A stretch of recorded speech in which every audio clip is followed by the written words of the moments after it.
Para ve Galaktik Federasyon.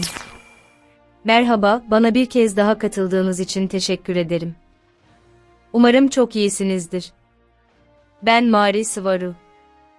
Galaktik Federasyon'un dünyayı nasıl gördüğü konusuna birkaç video ayırmış olsam da, konu devasa olduğu için muhtemelen daha da fazlasını üretmeye devam edeceğim.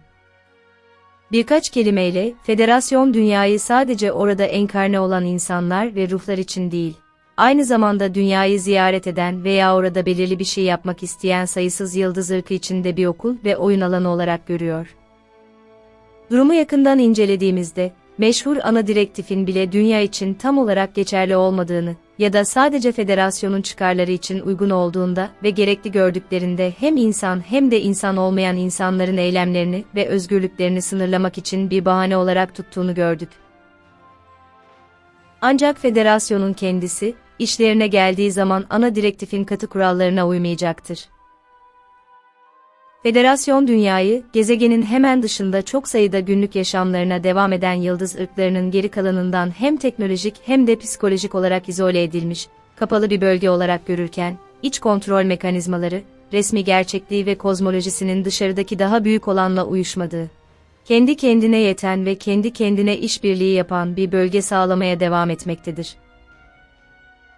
Nüfusun evrende yalnız olduklarına, yaşamın sadece dünyaya özgü olduğuna inandırıldığı, dünya dışı varlıklarla ilgili her şeyin alaya alındığı ve karalandığı, iktidardakiler işlerine yarayacağına karar verdiklerinde var olma ihtimalinin çok az olduğu bir alan. Ve dünya dışı varlıklarla ilgili tüm verilerin titizlikle yavaş bir şekilde halka kırıntı kırıntı verildiği bir yer. Tüm bunlar olurken, dünyanın hemen dışında ve yörüngesinde, sayısız yıldız ırkına ait bir kilometre veya daha büyük en az 900 yıldız gemisi her zaman park halinde ve dünya ve nüfusuyla ilgili her türlü iş ve olayla meşguldür.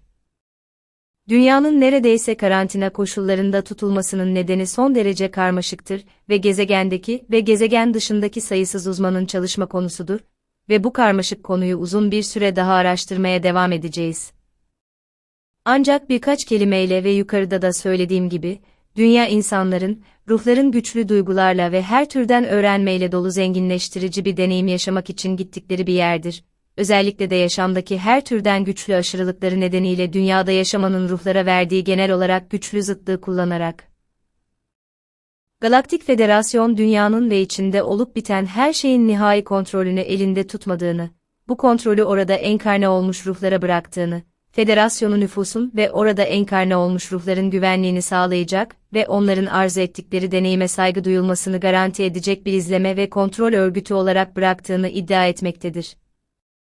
Galaktik Federasyon için dünyanın nihai kontrolörleri, alemi hem kişisel hem de kolektif bir şekilde tezahür ettiren insanlar, içindeki ruhlar ve iyi ve kötü de dahil olmak üzere onun tüm kuralları, kavramları ve özellikleridir. Dünya üzerinde yaşayan insanların çoğunluğu için bunu kabul etmek çok zordur, çünkü görebildikleri tek şey yoksunlukları, istedikleri ve sahip olmadıkları her şey ve üçüncü tarafların onlara dayattığı tüm suistimaller ve acılardır. Bu da içinde yaşadıkları tüm realiteyi tezahür ettirenlerin ve içinde olup biten her şeyle birlikte tüm dünyalarını ve yaşamlarını yaratanların kendileri olduğunu kabul etmeyi ve anlamayı neredeyse imkansız hale getirir. Demek istediğim şu ki, Galaktik Federasyon kötü bir organizasyon değil ve her ne yapıyorlarsa, bunun iyi bir nedeni var, ancak dünyadaki insanlar çoğunlukla bunu anlamaya hazır değiller. Ancak bundan önce söylediklerimin size bir bahane ve neredeyse bir tanrı gizemli yollarla çalışır, galaktik varyantı gibi geldiğini biliyorum. Şunu da söylemeliyim ki Federasyon, çoğu yeni çağ yazarının inanmanızı istediği gibi mükemmel ışık varlıkları, melekler ve yükselmiş üstatlardan değil, insanlardan, sizin ve benim gibi daha fazla insandan oluşmaktadır.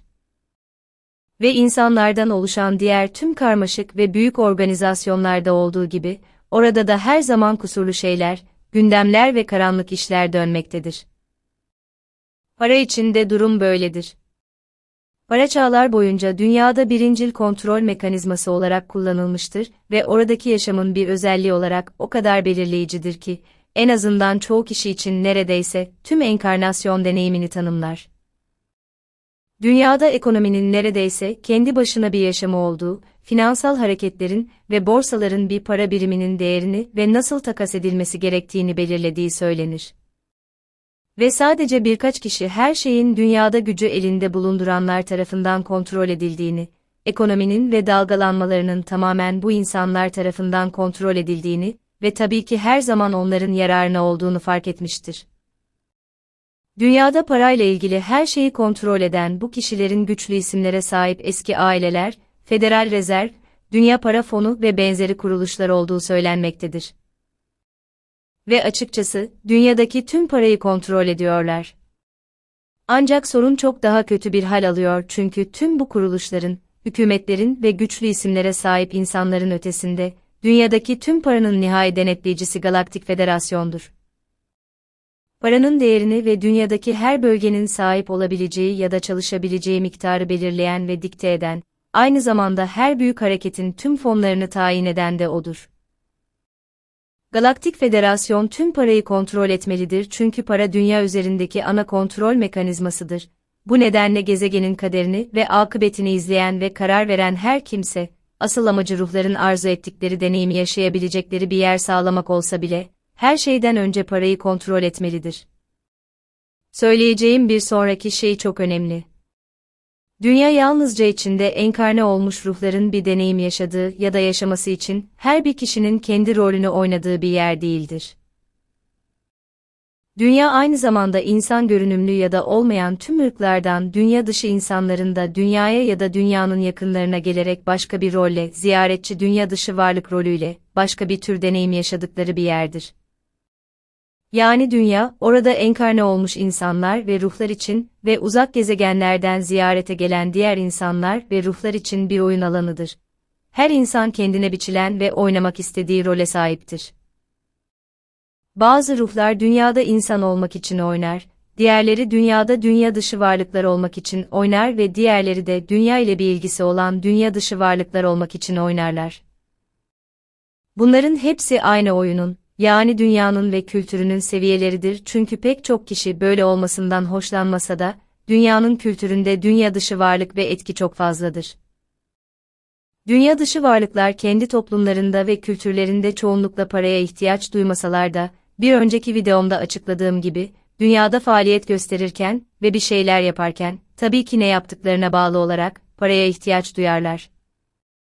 Çok yakın zamana kadar, insan görünümlü dünya dışı varlıklar, çok daha gelişmiş bilgisayarlarını kullanarak dünyadaki bankaları ve para sistemlerini hackleyerek, serbest bir şekilde elde edebildikleri parayı kullanarak dünyada faaliyet gösteriyorlardı. Eskiden normal kredi kartlarına benzeyen, ancak herhangi bir ATM makinesinden neredeyse sınırsız miktarda paraya erişmelerini sağlayan gelişmiş aygıtları vardı. Ancak son zamanlarda ve insan bankacılık güvenliğinin gelişmesiyle birlikte bu artık mümkün değil. Galaktik Federasyon ya da Birleşik Gezegenler Federasyonu, aynı şey, para hibeleri kullanarak, dünyadaki ve kendi toplumları içindeki faaliyetlerini yürütmek için ihtiyaç duyduğunu belirten her yıldız ırkına bir miktar para tahsis etmektedir.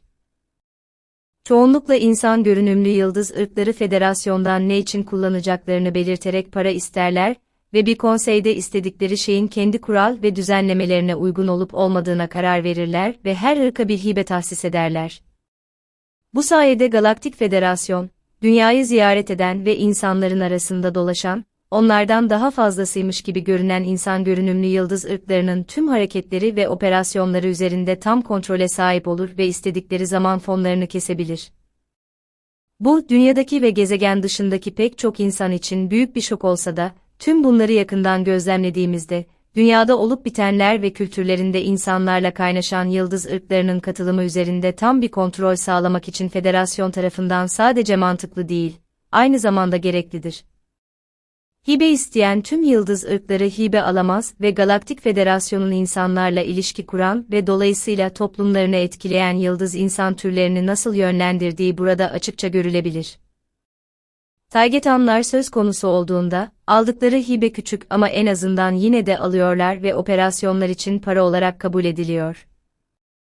Ancak benim gibi sıvırlayanlar söz konusu olduğunda, hiç hibe alamıyoruz çünkü federasyon için yasal olarak başka bir ırk olsak da, bizi hala Taygetan uygarlığının bir tür yan ürünü olarak görüyorlar ve bu da eylemlerimizi ve hareket kapasitemizi büyük ölçüde sınırlıyor. Burada anlaşılması gereken çok önemli bir noktada, federasyon fonlarının insan görünümlü birçok federasyon ırkına uygulanmasına rağmen, federasyonun kendisinin de insan görünümlü olsun olmasın sayısız başka ırkın dünya üzerinde her türlü karanlık operasyonu neredeyse özgür bir şekilde yürütmesine izin vermesidir. Ancak dünyada ve dünya nüfusu üzerinde faaliyet gösteren bir grup dünya dışı varlığın, hiçbir insani sosyal kurala uymaya çalışmadığını da fark etmeliyiz. Örneğin para kullanımını içeren kurallar gibi, çünkü sadece dünyaya iniyorlar ve yasal olarak herhangi bir şey satın almayı içermeyen kendi kaynaklarıyla ne yapmaları gerekiyorsa onu yapıyorlar. Bu ırklar arasında küçük zeta griler ve uzun boylu olanlar gibi kaçırma olaylarına karışanları, sığır kesimlerine karışanları ve öyle ya da böyle dünya dışı varlıkların karıştığı çok çeşitli karanlık olaylara karışanları bulabiliriz. Tüm bunlar aynı zamanda dünyanın düşman bir dizi dünya dışı varlık ya da Birleşik Gezegenler Federasyonu gibi arkalarında herhangi bir izleme ya da düzenleme örgütü bulunmayan uzaylılar tarafından ziyaret edildiği fikrinin sürdürülmesine hizmet etmektedir. Tüm bunlar aynı zamanda, hükümet tarafından atanan ve resmi yeni çağ gruplarının ve örgütlerinin her zaman öne sürdüğü ve dünyayı her zaman kötü zalimlerinden kurtarmak üzere olan çok yardımsever bir sevgi ve ışık galaktik federasyonu fikrini içeren, dünya dışı varlıkları ziyaret etmekle ilgili her şeyin resmi versiyonunu beslemeye yardımcı olmaktadır. Her zaman dünyayı özgürleştirmek üzeredirler. Ancak bunu asla yapmazlar çünkü bu, her türden dünya dışı varlığın varlığını ve dünya ile her düzeyde yoğun ilişkilerini bilen bir grup insanı kontrol etmeye yönelik sahte bir anlatıdır. Dünyanın böyle olması gerekiyordu ve tüm bunlar berbat olsa da ve insanların kendilerini daha da çaresiz hissetmelerine neden olsa da, altta yatan gerçek, dünya nüfusunun genelinin, bireysel ve kolektif olarak, dünyadaki medeniyetin kaderine ve gidişatına gerçekten yön verenler olduğudur. Dışarıdaki her bir ruh muazzam bir tezahür gücüne sahiptir ve nihayetinde dünyadaki varoluşunun tüm amacı bu tezahür gücünü kontrol etmeyi öğrenmek, güçlü zıtlıklardan ve bunların sağladığı deneyimlerden ders almaktır. Bunların hepsi kaynan güçlü holografik parçaları olarak nihai sınavlarıdır. Siz her zaman gerçekliğinizin ve kaderinizin efendisi oldunuz ve olacaksınız. Videomu izlediğiniz, beğendiğiniz ve daha fazlası için abone olduğunuz için teşekkür ederim. Kendinize iyi bakın ve güçlü olun dostlarım. Sevgilerimle. Mari Sıvaru.